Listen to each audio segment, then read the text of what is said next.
Elle va nous raconter les expériences de 14 jours dans le séjour des morts. Elle va détailler sa visite aux enfers, les différents départements. J'insiste, les différents départements, elle a visité. Ne manquez pas, je vous en prie. Est-ce que vous avez bien compris? Est-ce que vous avez bien compris? Voilà.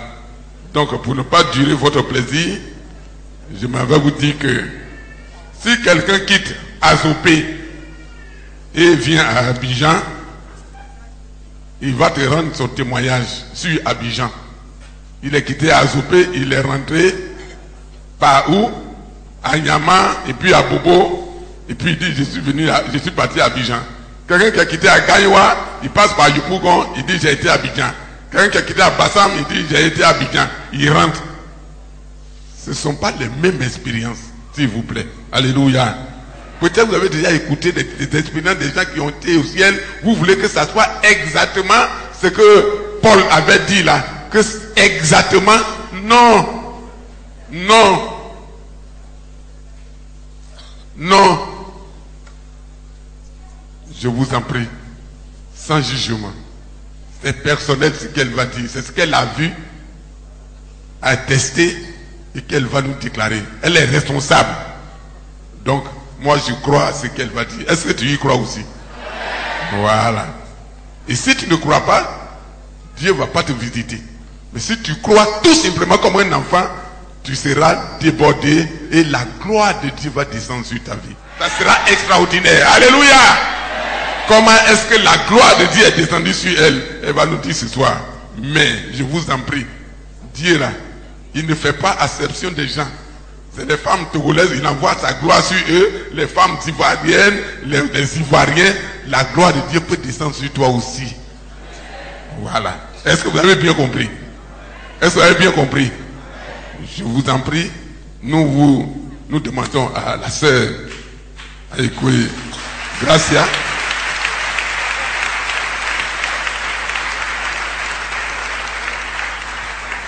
Gloire à Dieu. Et dis gloire à Dieu.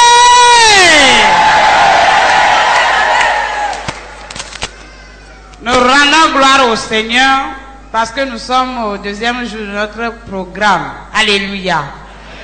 Et je crois que après avoir terminé ce programme, tu ne seras pas toujours la même personne.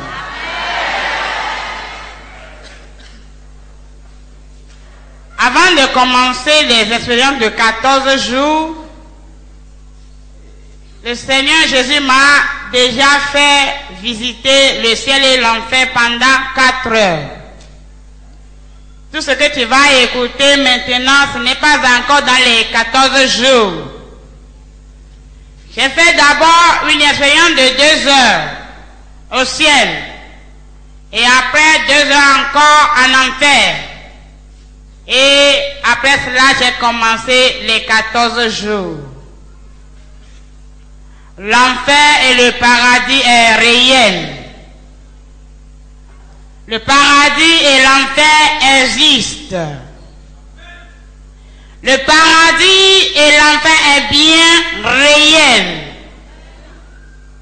J'affirme toujours ces 2 mots parce que avant, moi aussi, je ne croyais pas tellement.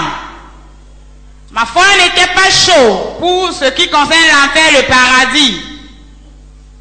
Excusez-moi, hier, je vous avais raconté ma vie. Bon, comme on ne voulait pas se repentir, on voulait encourager notre vie de fornication. Là, je faisais compagnie des gens qui disent que l'enfer et le paradis n'est pas réel. Excusez-moi, les témoins de Jéhovah. C'est mes amis, parce que eux, ils me disent que l'enfer et le paradis n'est pas là, et puis tout se paie ici-bas. Puis moi aussi, j'étais fier. Après avoir fait cette expérience, j'ai dit que tout ça là n'est pas vrai. L'enfer et le paradis est bien réel. C'est pourquoi je le dis de toute ma personnalité, de toute mon âme. Tu crois ou tu ne crois pas, c'est déjà là, c'est bien réel.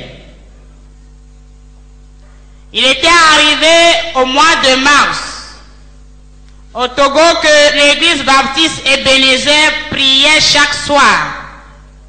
Comme vous aussi, vous avez commencé un moment de 40 jours de jeûne. C'était comme ça, c'est des prières du soir. Et la requête est que le Seigneur sauve des âmes au Togo. Que des âmes se répandent. C'était ça la requête. Ils ont commencé la prière à partir du 1er mars. Moi, je ne faisais pas partie du groupe d'intercession. Moi, je suis la responsable du microfinance qui est dans l'église. Et là, ils ont prié jusqu'au 25. Et le 25 là, c'était un lundi. Ces moments aussi étaient les moments de Pâques.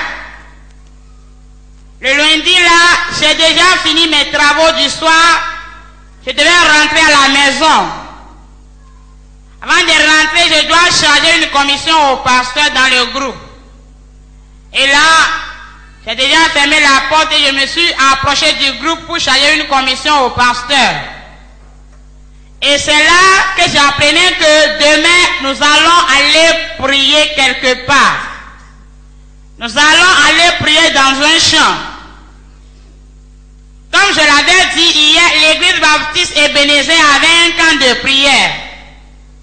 Et chaque mardi, les gens venaient pour des requêtes de prière. Mais les intéressés, le pasteur se disaient que nous voulons bien préparer la Pâque. Nous ne voulons pas que les gens nous dérangent.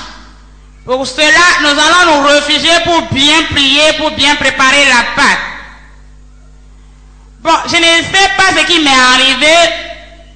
Quand j'ai appris la nouvelle, ce que je devais dire au pasteur, j'ai oublié. Et là, je me suis intéressé aussi à la prière. Et là, j'ai dit au pasteur, s'il est d'accord, demain mardi qui est le 26, moi aussi je vais aller prier comme eux. Quand j'avais dit ça, le pasteur était étonné.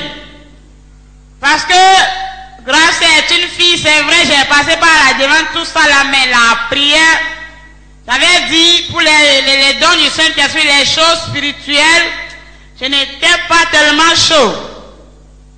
Et là, le pasteur avait dit, il n'y a pas de problème.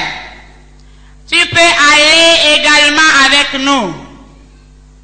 Déjà le mardi, le 26, déjà à 6 heures, on partit vers le champ. J'ai cheminé avec maman Bénédicte, madame pasteur. Et sur le chemin, j'ai dit à maman pasteur, tu sais maman, moi je vais retourner à la maison. Parce que toi-même tu connais que je viens de Lomé. Je ne suis pas habitué à des longues marches. Là, moi je vais retourner. Et là, elle m'a encouragé. Arrivé à un moment, je me suis retourné même. La dame l'a accouru pour me rattraper. Et il m'a dit, Gracia, tu sais, bientôt nous allons arriver au champ et on va prier, on va vite revenir à la maison. Quelques minutes après, nous sommes déjà au champ. Le jour-là, la méditation était tirée dans Jérémie 29, versets 11 à 14. Là, Dieu dit, je connais les projets que j'ai formés pour vous. Projets de paix et de bonheur. Après la méditation, le pasteur nous demandant de prier. De prier pour le Togo. De prier pour la paix au Togo. J'étais sous un arbre avec une madame.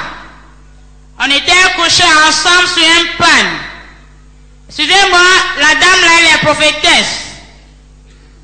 En priant jusqu'à arriver à un moment, le Saint-Esprit a commencé par manifester la dame.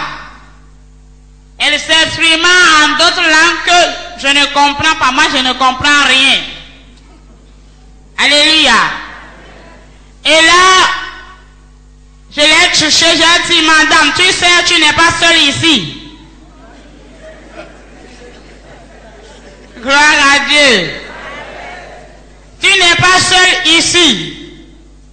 Je suis à côté de toi. Et ce que je te demande, c'est de faire doucement pour que tu ne tombes pas sur moi. Elle faisait toujours la chose. J'ai dit, madame, toi-même tu me connais. Si tu te rases, si tu tombes maintenant sur moi, le Saint-Esprit là-même va te quitter maintenant.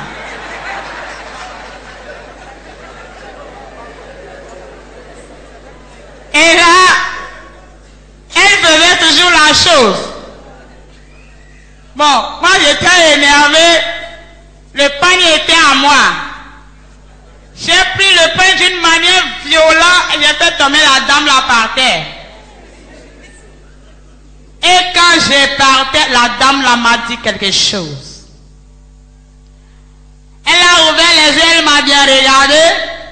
Elle m'a dit, Gracia, où est-ce que toi tu vas maintenant dans ce champ? Partout où tu vas, c'est que Jésus est là-bas. Elle dit, maman, Jésus n'a qu'à être là-bas. Ce n'est pas ton problème.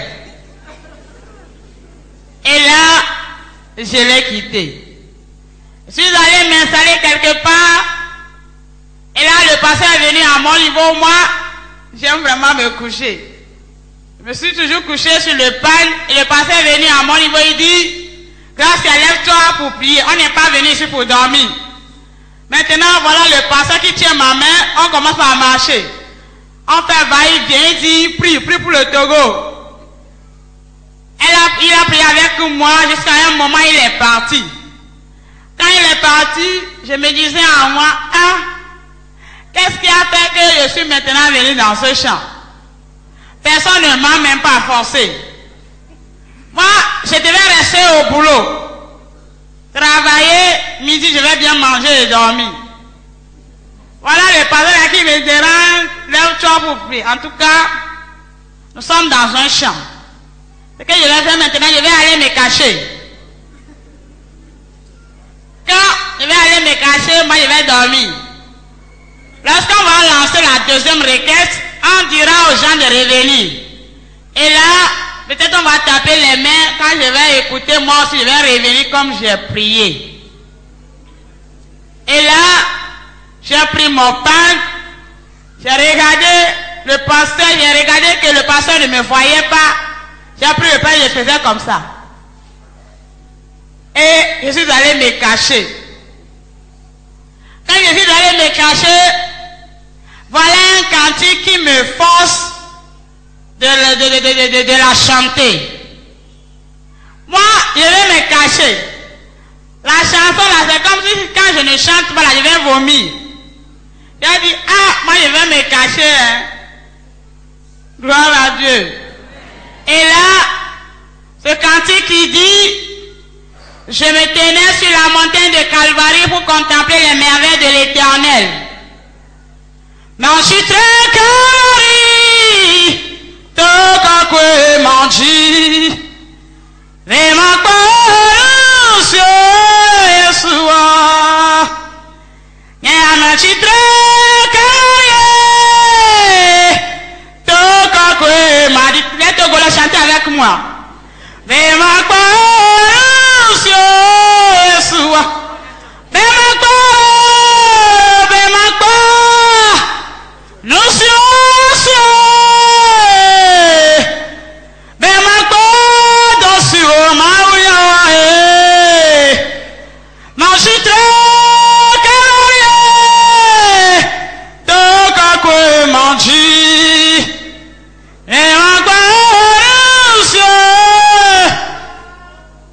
Alléluia.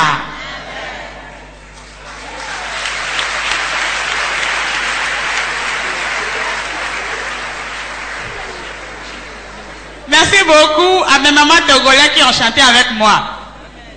Et là, j'ai fredonné ce cantique à plusieurs reprises. Quand je voulais même arrêter, la chanson refusait de s'arrêter. J'ai chanté jusqu'à un moment, j'ai terminé. Quand j'ai terminé la chanson, j'ai remarqué que il y a une lumière qui venait d'en haut qui s'est projetée sur moi. Bon, je me suis rendu compte que la lumière là n'a rien à voir avec le soleil qui nous brûlait dans le champ. Parce qu'en ce moment, le soleil était vraiment au tympan, le soleil nous brûlait. Mais la lumière là n'a rien à voir avec le soleil. Et là, j'ai levé mes regards pour regarder ce qui se passe. C'est là où j'aperçois deux personnes. Ce n'étaient pas des blancs ni des noirs. Des très belles créatures. Les personnes là qui avaient des ailes, qui étaient habillées dans une robe blanche jusqu'aux pieds. Mais ce qui est bizarre, les personnes là rayonnaient. C'est des très belles créatures.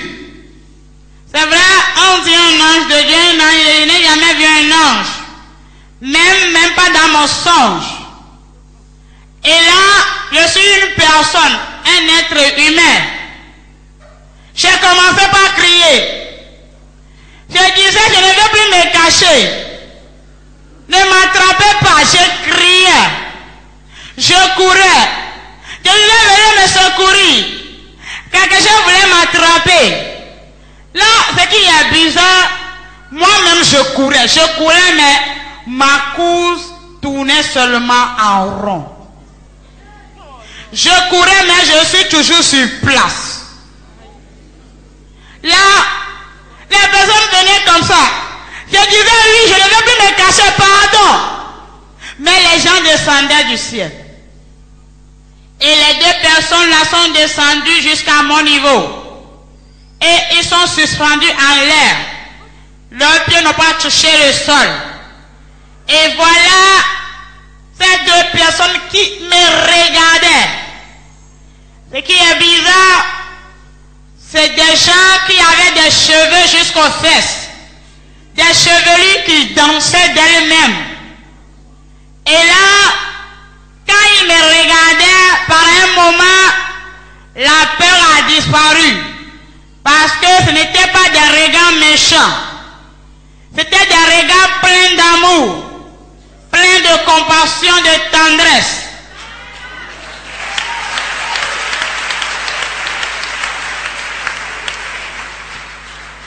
Ah, là, je me disais à moi, ce n'étaient pas des gens qui allaient me faire du mal, mais de très belles créatures que je n'ai jamais vues dans ma vie. Ce qui est bizarre, les deux anges ont parlé. La voix de quelqu'un n'a pas dépassé l'autre. Deux personnes ont parlé au même moment. Mais j'ai écouté seulement une seule voix. Une voix très douce. Une voix qui n'est pas comme les autres. Une très belle voix dans notre langue maternelle qui me dit Gracia. Megavo Colomiado. Gracia. N'aie pas peur, mais sur nous. Bon, pour la première fois, je ne sais pas comment c'est arrivé. Immédiatement, moi aussi, je me voyais au milieu de ces deux anges, habillés dans une robe blanche.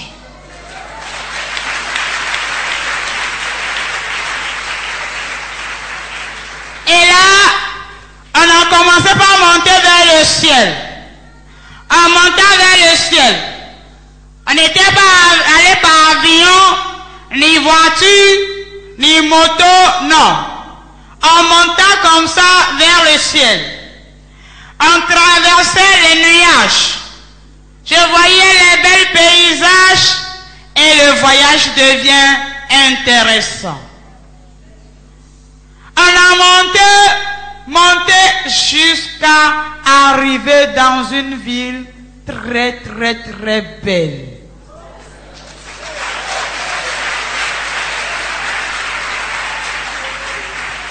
Vraiment, les mots nous manquent pour décrire la beauté du ciel.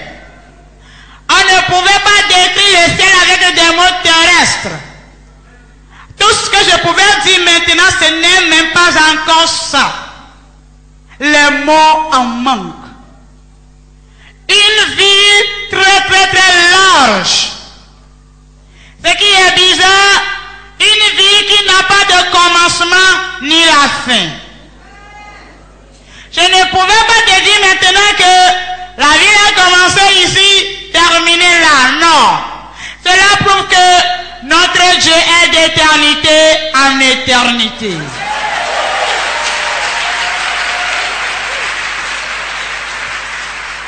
Et là, ce qui est tellement bizarre, tu verras de jolies routes. Des routes tellement larges, bien dorées. Je ne parle pas des sales goudrons de Yopougon. Alléluia. De jolies routes. Ce n'était pas des pavés ni des goudrons. Les routes étaient fabriquées avec une matière qui valait plus que l'or. Avec des pierres vraiment très très précieuses. Ce qui est bizarre, tu verras des ponts jolis, très très très propres. Tu verras des piscines larges, claires, jolies, limpides. Ce qui est bizarre, une ville qui dégage vraiment un calme, une paix qui rayonnait. Toi-même, tu sais que tu es venu dans une ville réellement de paix.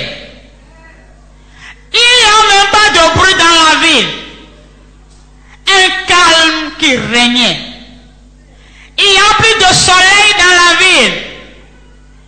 Il y avait un vent tellement frais, très très frais, qui soufflait dans la ville. Une ville qui dégageait une odeur agréable, impeccable. Une ville dans laquelle des plus belles mélodies se retentissaient. Même quand un artiste a une très très jolie voix, ce n'est même pas ça. Je ne savais pas là où les gens sont, ils chantaient. Mais la ville était tellement très très propre, sain. Ce qui veut dire que le ciel appartient à des gens propres, à des gens qui mènent une vie digne, sanctifiée. Pas de péché quelque part, parce que dans la ville là, il n'y a même pas un grain de sable quelque part.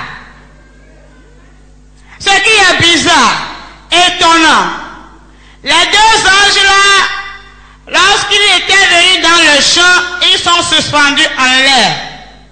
Mais quand on est venu dans la ville là, voilà les anges là, qui ont mis leurs pieds sur la route de la ville, ils ont commencé par marcher. Mes amis, je regardais.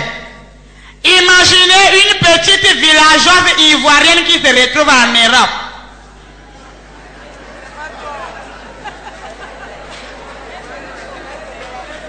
Gloire à Dieu. La manière elle peut regarder. C'est comme ça que je regardais.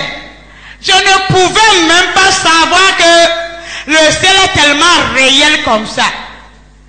Je ne pouvais même pas imaginer que nous avons quelque chose de très joli qu'on peut toucher du doigt. Mes soeurs, mes frères, nous avons quelque chose.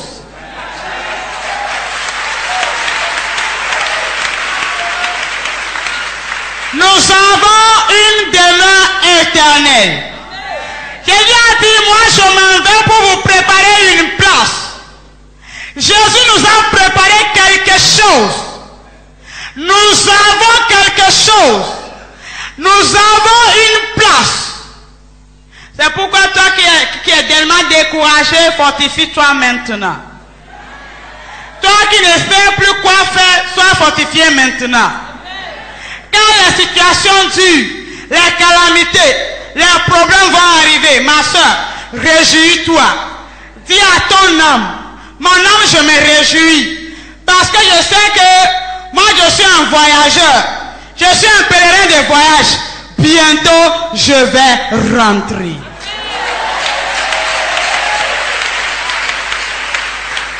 Bientôt, Jésus essuiera nos larmes. Ma soeur, mon frère, nous avons quelque chose. Fais tout. S'il y a un sacrifice, un prix à payer, fais tout pour être candidate du ciel. Et là, je regardais, et j'ai demandé aux anges, qu'est-ce qui se passe? Moi, je ne comprends rien. Où nous sommes? Et les anges là qui me disent, Gracia, tu sais, nous avons reçu la recommandation depuis Jésus. Jésus nous a recommandé de venir travailler avec toi. Nous ne voulons pas que tu nous poses beaucoup de questions. C'est que nous te demandons, prends ton temps pour regarder tout ce qui est ici. Prends ton temps pour les admirer. Mais tais-toi pour nous accompagner. Et là, je les suivais.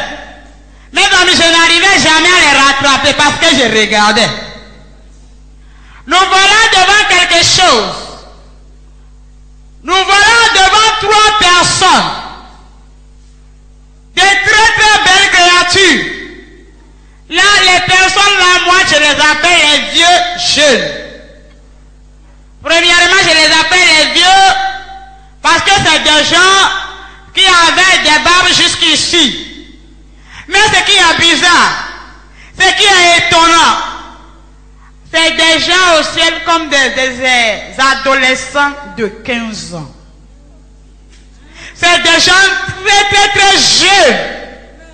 Et là, quand je les regardais, je dis, ah, quelles sont ces belles créatures? Et voilà les anges là qui me répondirent, Gracia. Ces belles créatures que tu vois, ces 3 personnes que tu vois, c'est Abraham, David et Élie.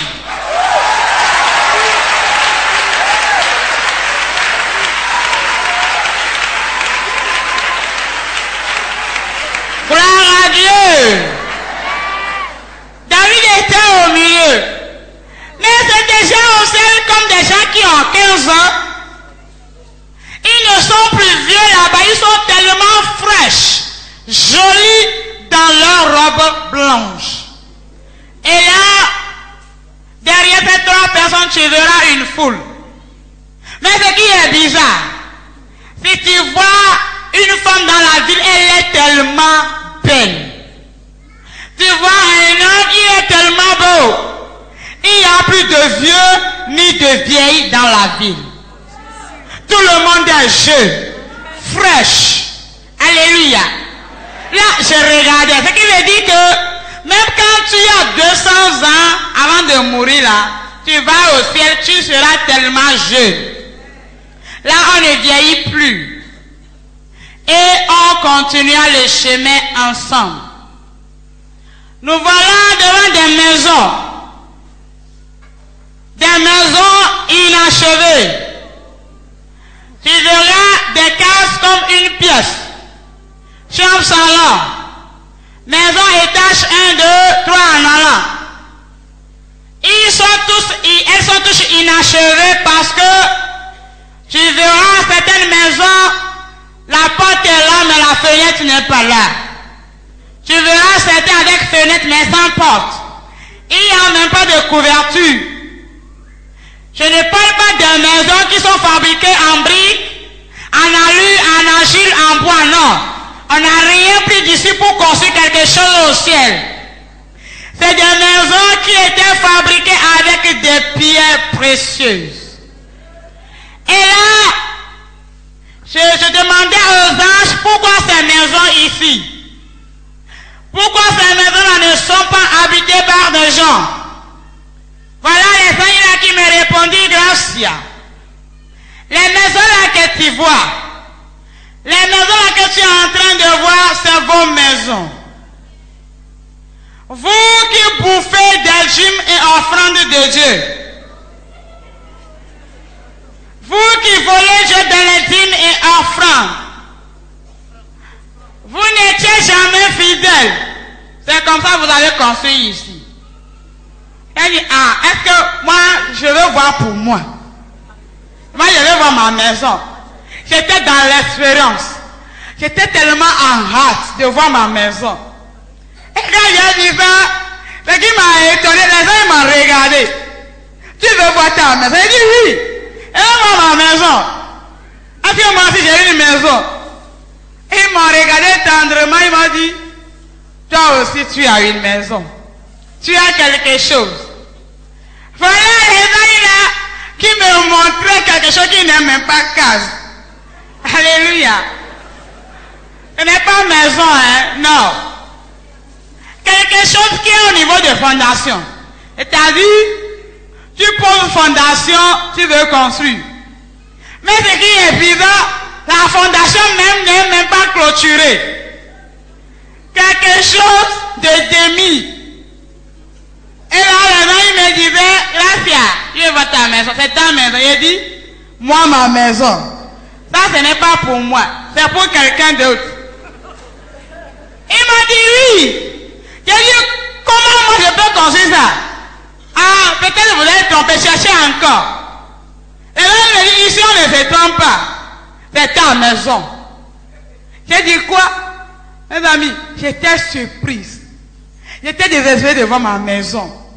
Je croyais voir au moins une pièce au moins. Alléluia. Et là, j'étais tellement étonné. Et là, les amis là qui me disent, grâce à tu es étonné, non? Parce que tu n'es jamais fidèle. Tu volais Dieu dans les dîmes et offrandes. Jamais, tu n'es même pas fidèle. Et puis c'est vrai aussi.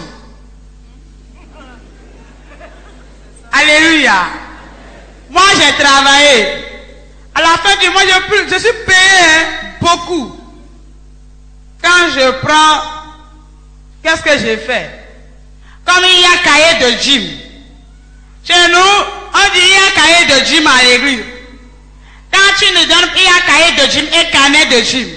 Quand on voit un carnet de gym pour toi dans le cahier, on coche. On dit, si tu ne paies pas quand tu vas te marier, il n'y aura pas colis pour toi. Ou bien quand il y aura funérailles dans ta vie, il n'y aura pas, les gens ne vont pas venir. Ah, pour remplir les lois de l'église, les conditions de l'église, qu'est-ce que j'ai fait? À la fin du mois, quand je prends salaire, je mets 2000 dedans. Des fois 5 000, à peine. J'arrive à mettre 10 000. Je suis à plus que 200 000, hein. À peine. Même que je mette 10 000, ça me fait mal. Et là, à chaque mois, on dit, on coche. Très bien, très bien. Est-ce que j'ai payé mes dîmes? Devant les hommes, j'ai payé mes dîmes. Mais devant Dieu, je n'ai rien payé. C'est ce que nous faisons aujourd'hui. On veut obéir aux lois des églises. Parce qu'il y a une loi dans notre église. Quand on ne le fait pas, on sera sanctionné. On n'a plus peur de Dieu. Et là, j'étais étonné. C'est là où on me montrait des cas de grands hommes de Dieu. Mes amis, j'étais tellement surprise. Et les gens ils m'ont dit, Gracia, tel que tu es surprise, bon nombre de gens vont venir ici. Quand ils verront la construction qu'ils ont faite, ils seront tellement surpris. Et là, j'ai demandé aux anges maintenant, qu'allons nous faire pour avoir de belles villas ici? Qu'allons nous faire pour avoir de belles maisons? Voilà les anges là qui me disent, Gracia, Tout ce que vous avez volé pour Dieu, c'est-à-dire les dîmes et offrandes, tout ce que vous avez volé là, vous allez rembourser avec des intérêts. Rembourser avec des intérêts. Et là, les gens ils m'ont dit, nos dîmes et offrandes se mettent dans l'œuvre de Dieu. Oh Dieu, il y aura évangélisation maintenant. Tu dis, prenez 1 million. Ceux qui occupent de l'évangélisation, c'est des matières de construction qui sont fournies au ciel. Les dîmes et offrandes, c'est les matières de construction qui sont fournies au ciel. Gloire à Dieu. Qu'est-ce que tu as maintenant construit au ciel? Quelle construction tu as fait? As-tu déjà commencé? Ou bien toi tu n'as rien fait? La Bible dit amassons des trésors au ciel. Là où il n'y a pas la rouille. Là où il n'y a pas les voleurs. La terre. Qu'est-ce que tu as maintenant amassé au ciel? On parle des ignorants de Dieu à l'église. On ne veut même pas payer. On ne veut même pas donner. Tout ce que nous voulons, c'est de savoir comment, on veut savoir comment l'argent est géré, mais tu ne paies même pas ta dîme. Que la mentalité de quelqu'un change à partir d'aujourd'hui. Que quelqu'un se répand à partir d'aujourd'hui. À partir d'aujourd'hui, cesse de voler Dieu dans les dîmes et offrandes. Sois fidèle à Dieu. Dieu n'a pas besoin de ton argent. Alléluia. Soyons fidèles à Dieu. La Bible dit tout ce qu'un homme sème, il va les récolter. Quand tu paies tes dîmes, c'est des matières de construction qui sont fournies au ciel. Tu ne veux pas payer, Dieu ne te force même pas. Payons nos dîmes et offrandes. Cessons de voler Dieu. Alléluia. Que quelqu'un dit, je me répands au nom de Jésus. Ah, tu as dit ça devant Dieu, devant les hommes. Et quand tu vas encore voler Dieu, ah, que Jésus te fait grâce. Maintenant, nous voilà devant des gens qui ne peuvent pas dire, c'est-à-dire des gens qui n'ont pas de maison. Là où il habite au ciel. Nous voilà devant une grande clôture. Mais ce qui est bizarre, je voyais des millions de personnes qui sont entassées dans la clôture. C'est-à-dire la clôture est petite, mais les gens sont tellement beaucoup dans la clôture. Ils sont tellement entassés. Mes amis, imaginez des tilapias qui sont au frigo. Ou bien des poules qui sont au poulailler. Des prisonniers qui sont en prison. Tu les vois en même temps, tu sais qu'ils ne sont pas libres. Et là, il a demandé aux anges, pourquoi ces gens-là sont ici? Pourquoi ils ne sont pas libres? Et là, les gens m'ont répondu que grâce. Parmi cette foule que tu vois, il y a des grands pasteurs, des grands hommes de Dieu, des femmes pasteurs, des diaconesses, des anciens, des anciennes, des laïcs, beaucoup de ces gens qui sont venus ici habiter dans cette cour parce qu'ils n'ont pas de maison. Et qui veut dire que quand tu n'as pas de maison, tu vas au ciel, tu vas habiter à la cour commune.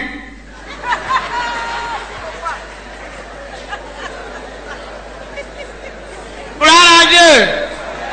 Qui va rester dans le poulailler? Qui va habiter poulailler au ciel? Qui va habiter poulailler au ciel? Maintenant, qui va habiter une belle villa au ciel? Ah! Qui dit que tu vas habiter une belle villa, mais tu ne peux pas te dire. Beaucoup qui sont à la cour commune, des pasteurs, des diacres, des diaconesses, parce qu'ils n'ont pas de maison. En tout cas, c'est mieux plus que l'enfer. Hein? Gloire à Dieu. Si on pouvait avoir la possibilité d'aller au ciel, Pourquoi ne pas habiter dans de belles villas?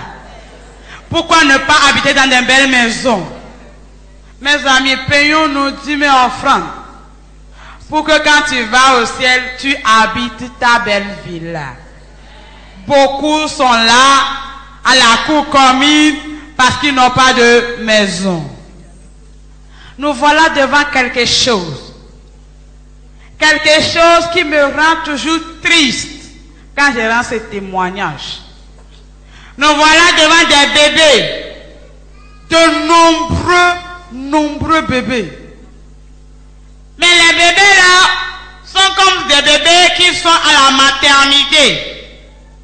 Des bébés qui sont à la crèche, des bébés qui sont au lait. Mais je n'ai pas différencié que ça c'est bébé garçon, ça c'est bébé fille.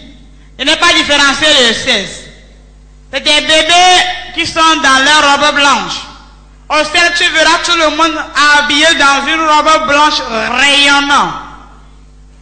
Et là, quand j'ai vu ça, j'ai demandé aux gens, pourquoi des bébés ici? Qu'est-ce qu'un bébé peut faire ici?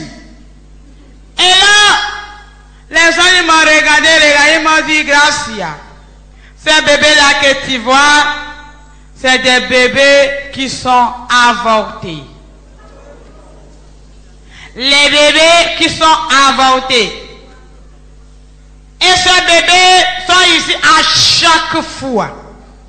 Ils poussent des cris de vengeance.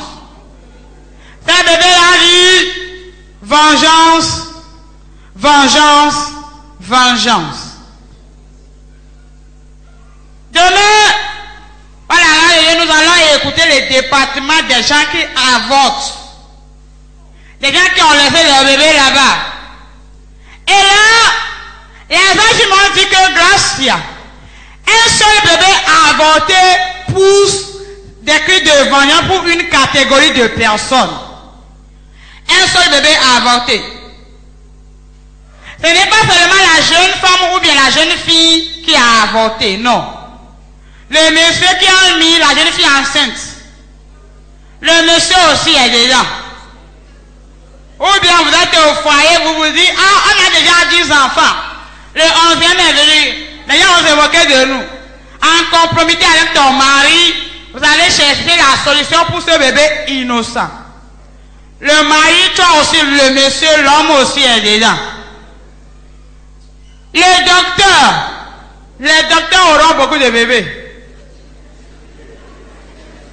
Les docteurs qui avortent aux gens. Les infirmiers. Toi, ton boulot, c'est avortement. Parce que son argent est beaucoup. Ou bien toi, tu vends des produits génériques. Tu vends des produits d'avortement. Les bébés là, poussent ce qui de vengeance pour toi aussi. Ce n'est pas encore fini. Et amis conseillers. Par exemple, Tata et moi, nous sommes des amis. Je suis allé regarder Grosset, j'ai dit, je suis jeune fille, je ne veux pas. Je suis venu le voir, au lieu de me dire, avortement n'est pas bon. Il dit, ça, il n'y a pas de problème. Le monsieur m'a aidé à faire l'avortement. Le monsieur là aussi est dedans. Soit tu n'as pas fait l'avortement, tu as donné ton point de vue. Oh, elle a été de fréquenter, non? On n'a qu'à faire l'avortement. Toi, tu n'as pas fait, tu as donné ton point de vue, tu as écouté. Tu n'as même pas dit ça, ce n'est pas bon. Tu as contribué. Le bébé là pousse des cris de vengeance pour toi aussi. Regardons un seul bébé avorté. Un seul bébé pousse des cris de vengeance pour personne. Et quand nous serons en enfer, tu vas écouter le département des gens qui avancent. C'est tout ce que j'ai cité maintenant. Tout ça là, ils vont en enfer. Tu as écouté. Tu as donné ton point de vue. Tu as contribué. Je m'explique. Je ne parle pas des fausses couches. C'est-à-dire, la grossesse là que tu as, la grossesse là est partie d'elle-même. Je ne parle pas des fausses couches. La grossesse là que tu as dit, Je ne suis pas encore prête pour engager un bébé. Je ne suis pas prête. Et tu as trouvé solution. C'est un bébé-là qui crie vengeance. De nombreux bébés au ciel crient vengeance. Où est-ce que tu te trouves maintenant dans tout ça? Est-ce que tu as conseillé quelqu'un d'avorter? Ou bien toi-même tu en as fait? Ou bien tu as donné ton apport? Aujourd'hui, on peut corriger. Nous pouvons nous repentir sincèrement. Nous pouvons demander pardon à Dieu pour que nos bébés cessent de crier vengeance. Et quand nous sommes arrivés là, voilà ces anges qui me disent, Nassia,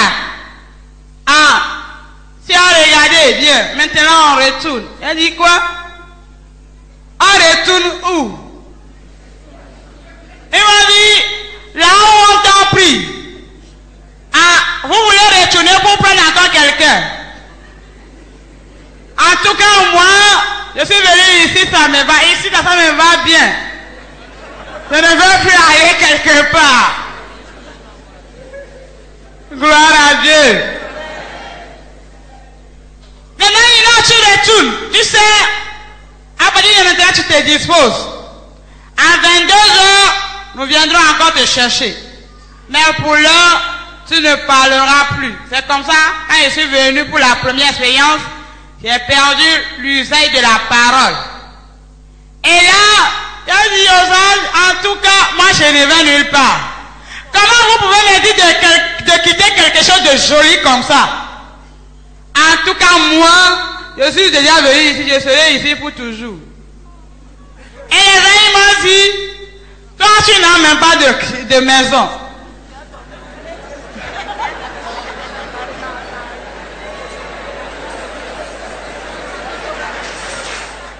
Toi tu n'as pas de maison. Tu refuses de retourner. Tu veux rester où ici? Elle dit, moi là je ne veux plus de maison. Je ne veux plus de chambre. Si vous êtes d'accord, moi je vais habiter sur les routes. Ça me suffit largement. Imaginez un peu la beauté du ciel. Moi je n'aime même plus souhaiter maison. Je vais habiter sur route. Et là les gens m'ont dit, non, tu retournes. À 22 heures, nous allons encore revenir. C'est comme ça. On n'a commencé par descendre en bas. De la manière on est descendu, c'est tellement rapide. C'est très rapide de la manière on était allé avant. On est encore venu dans le champ. Et là, ces anges-là, leurs pieds n'ont pas touché le sol. Ce qui veut dire que la terre c'est vraiment remplie de pourriture. La terre est corrompue. Et là, ils sont encore suspendus en l'air.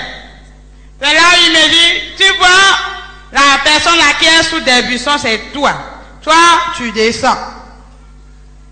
Mes amis, je suis descendu.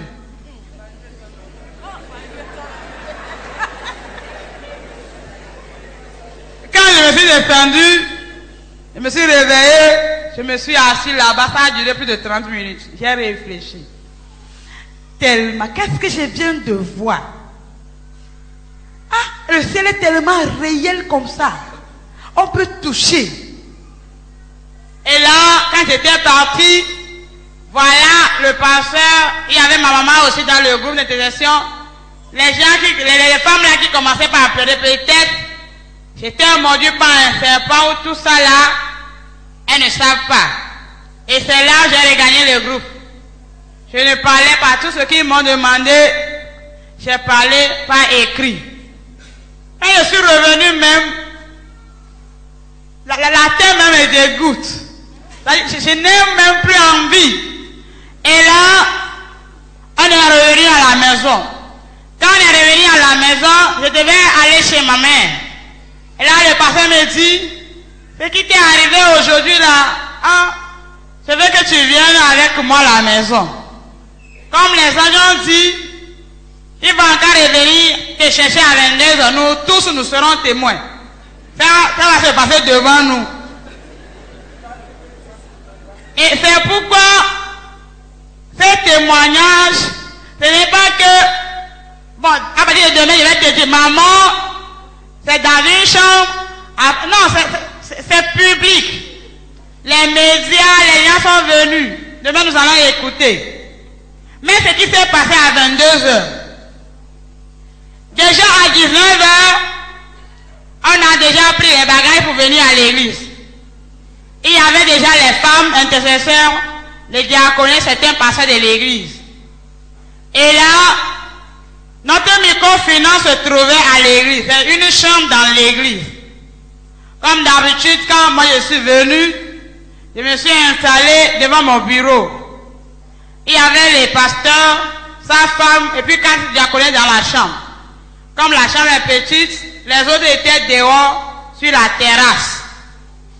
C'est là où j'ai senti les douleurs de la mort. Ce qui se passe quand une personne meurt, les premières réactions, en réalité, dans un homme, qu'est-ce qui meurt? C'est là où j'ai eu les différences. On était dans la chambre. Arrivé à un moment de la nuit, voilà, c'était un mouvement qui se passait dans mon corps. Voilà, c'est comme si de ma tête jusqu'aux pieds, il y a des vers qui me rongeaient. J'étais étouffé. Je ne pouvais pas respirer. J'avais tellement le cœur, tellement chaud. Moi-même, je sentais dans mon corps que mes vers se décapitaient. Et là, je criais, je pleurais parce que j'étais fatigué partout. De la tête jusqu'aux pieds, j'avais mal partout. Tous les parties de mon corps me faisaient mal. Et là, je pleurais. Je disais à quelqu'un de me faire quelque chose. Les gens étaient là. Ils couraient de gauche à droite.